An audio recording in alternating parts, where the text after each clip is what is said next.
This is music, and this is another stack of first impressions.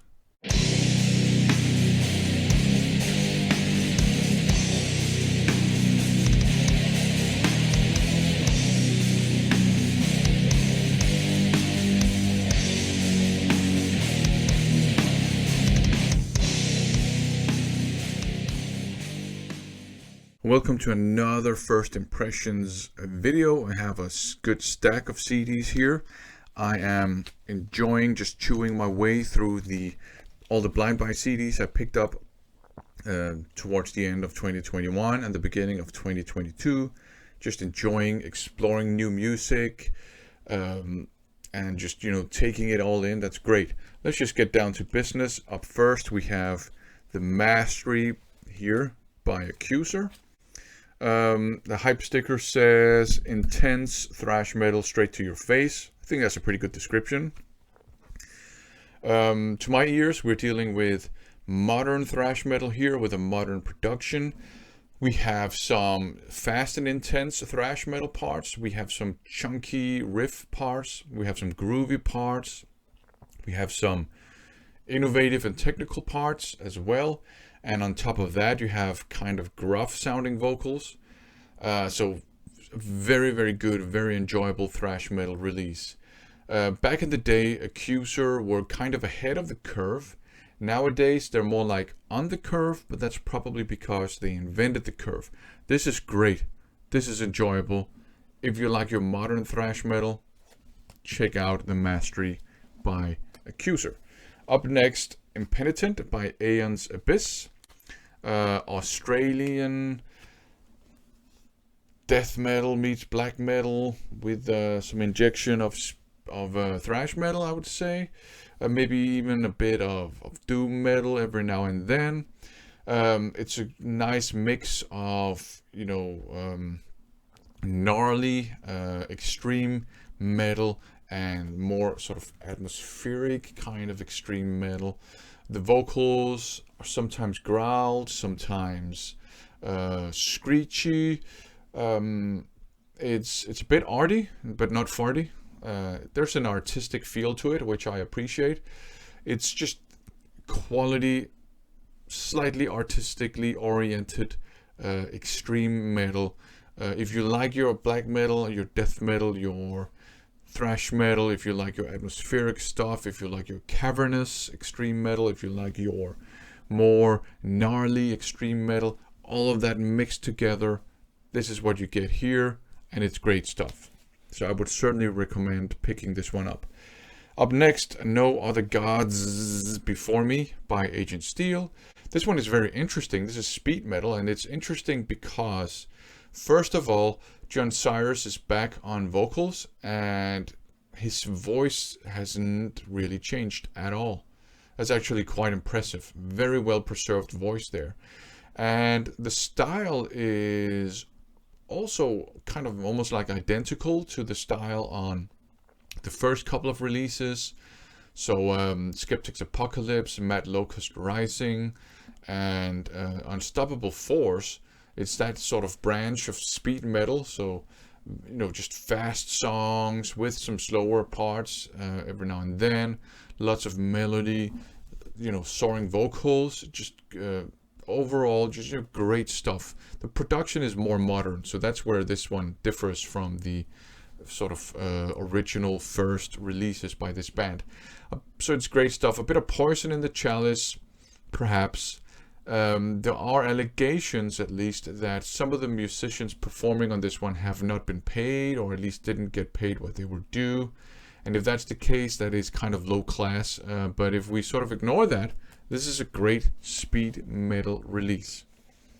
Up next, No Comment by Denial. This is chunky thrash metal, and it's very good.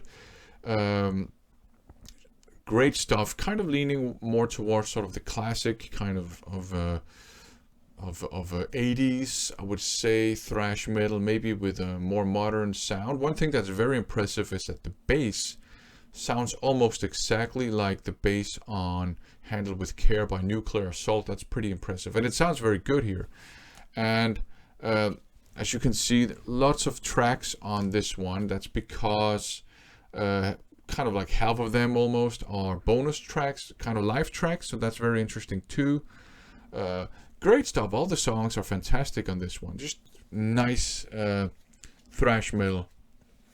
If you like your thrash metal, certainly do check it out. Up next, Sherman, Masters of Evil. So Sherman of Merciful Fate fame. We're dealing here with modern traditional heavy metal, I would say. So not the revivalist kind of a traditional heavy metal, but what traditional metal sounded like kind of before the revivalist wave kind of kicked into gear.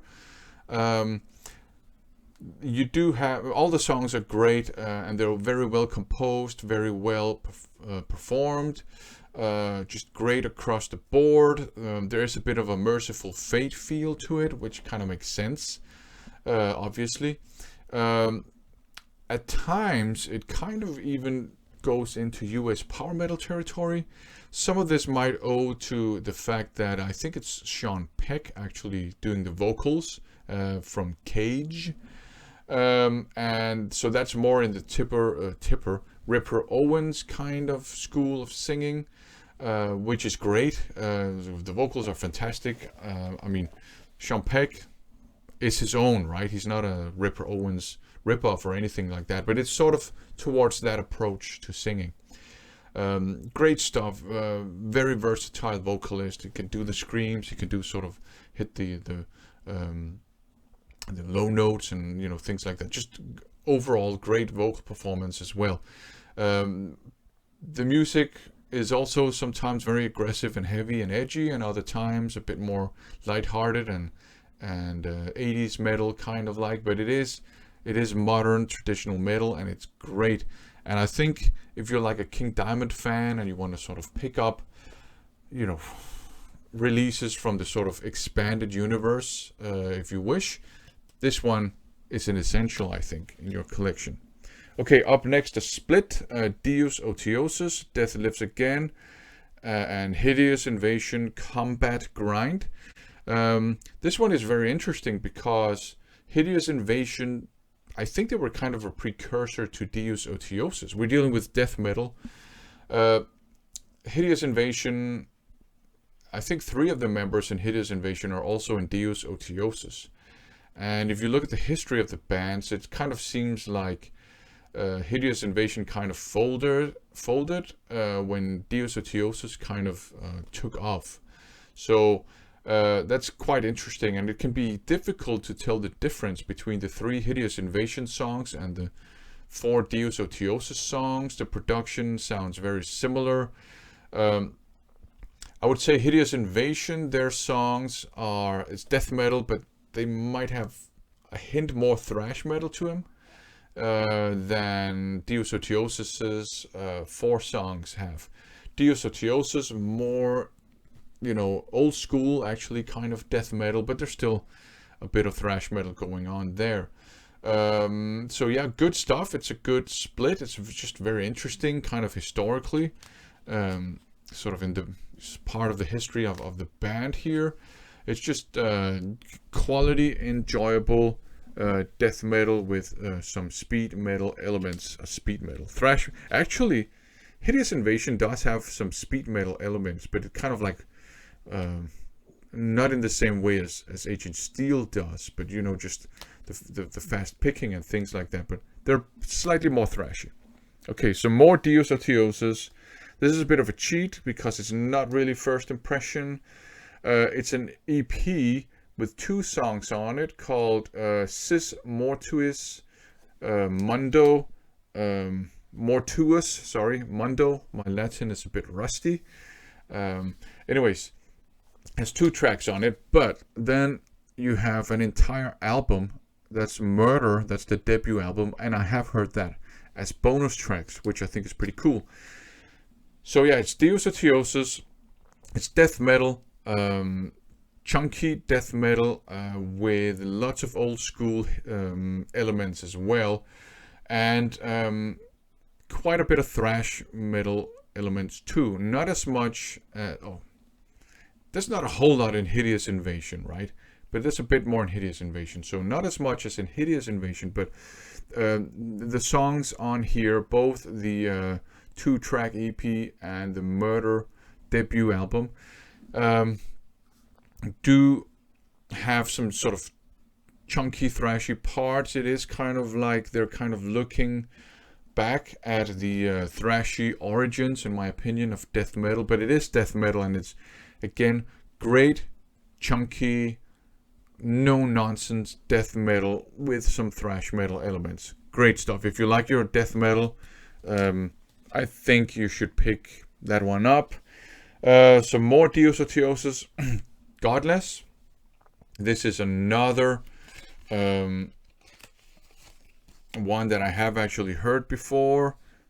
And there's even kind of cute a sticker with a MySpace address. So this is almost like a piece of archaeology in a way. But yeah, Godless, the same style of chunky death metal, less thrash, but still a bit. Still old school elements as well, but also, dare I say, I don't know if people disagree with me, but just some slight hints of some black metal stuff. This is not blackened death metal in any way. It's no nonsense death metal, but there seems like there's some hints of some influences from black metal every now and then. Great stuff. Again, death metal fans, pick this one up. And just one last Deus Otiosus release, Rise here, which I think is the most recent one. They may have released something after this. Same style, no nonsense death metal, but there are now you find a bit more blast beats sections here. Not that much thrash, but there is a bit. You find, again, maybe people disagree with me on this, there are some kind of slight black metal elements as well. So yeah, so you have Rise, you have Godless, you have Sis Mortuus Mundo and Murder, and then you have the split here. I say that if you like death metal, and if you like death metal with old school elements to him, so if you like Mortis Skull, if you like Obituary, if you like maybe even Autopsy, that sort of Cyanide, right? That branch of death metal, I think you should try to pick up some Deus Otiosus. Honestly, it's great stuff. Okay, up next, Diamond Chaser, Chained in Tokyo. This is traditional heavy metal with lots of leanings towards new wave of British heavy metal, I would say. So you have lots of, guitar melodies. It's quite melodic. It's very epic as well. Actually, it's very good stuff. One element that doesn't always appeal to me, the vocals, I would say. For the most part, they are quite good. They're serviceable, but there are some of the more epic and melodic sections where they just don't sit right with me. It's clean vocals. There's probably nothing wrong with them at all. It's just some of them don't appeal. Some of the singing doesn't appeal to me, but it's not so bad that I can't listen to the album or EP, actually. I think it's more like an EP. But it's very good. It's very enjoyable. I like it for sure. I can live with the vocals for the most part. I think it's in the song called Freedom, which is a bit of an epic ballad, where the vocals kind of don't do it for me. Other than that, they're serviceable. And, he can sing much better than I can, because I sound like a dying moose no matter what I try to do. Anyways, Diamond Chaser, Chained in Tokyo. Good traditional heavy metal. I don't see why you shouldn't check it out if you like traditional heavy metal. And up last, Vulture's Axe Wound. This one, I was nervous about this one because it's kind of like a metalcore, deathcore super group, right? So it brings together musicians from other metalcore and deathcore bands, and just gotta be honest, metalcore, deathcore, a lot of those kind of scene core or whatever you want to call them. Genres just don't appeal to me for whatever reason. So I did expect not to like this one, but I was positively surprised. It is a metalcore album for sure, but it has lots of thrashy riffage on it, which I really appreciate. It does have your metalcore breakdowns, it does have your metalcore style riffs as well, but because it's intermingled with some thrash metal riffage as well, it doesn't seem like there's too much of it. So to my ears, the breakdowns are not overdone, you know, and stuff like that. So it's actually pretty good. The vocals are your typical kind of more like angry scream style of metalcore vocals. So they do sometimes annoy me a bit, but you know, I get it. You know, it's very similar. I mean, not the singing style, but my reaction is kind of similar to the vocals on this one, right? I can live with them. So Vulture's Axe Wound, a type of metalcore that kind of appeals to me because it's a bit thrashy. It's not as thrashy as Shadows Fall and God Forbid, which some people say are metalcore bands. I say they're more like thrash metal bands, but it's not that thrashy, but it is kind of pointing in that direction. So it's very positively surprised by this, to be honest. So yeah, this one, I'm gonna keep this one for sure. So yeah, those were some first impressions. Maybe if you haven't heard some of these, I hope that I inspired you to go and check them out. If I were to highlight something from this bunch, it would certainly be the Denner Sherman album. It would certainly be the Deus Otiosus releases, all of them. And it would certainly also be the Accuser one, but all of them are worth checking out. So thanks for watching.